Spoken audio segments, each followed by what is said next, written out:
Daj savjet mladim umjetnicima, mlade ne govoreći iz svog iskustva, na koja vrata da pokucaju u potrazi za financijama njima prijeko potrebnim za te projekte, ako već nemaju pomoći od zvaničnih institucija?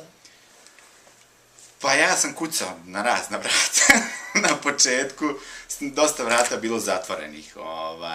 I to je uvijek na početcima veoma teško. I zapravo ono od čega pati svako društvo, a naše posebno, jeste da se veoma teško prepoznaju ti potencijali i ti mogući kapitali, u ovom slučaju kulturni kapitali.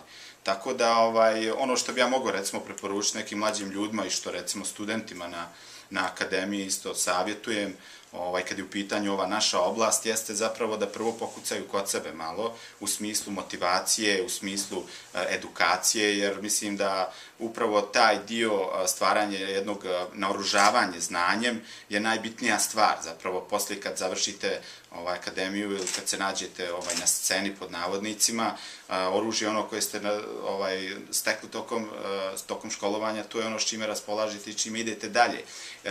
Nikad dobar rad, dobra ideja neće ostati nezapažena, znači, pa makar to bilo i ovdje kod nas. Mislim, uvijek će se pronaći kanal nekakav kojim će se ona izmigoljiti kao voda, znači, uvijek naći nekakve pukotine da bi prošla i da bi došla da bi se negdje, što se kaže, našla gdje da ušće, da uđe u neku malo veću rijeku i onda da postane dio mora čak, možda, ko zna.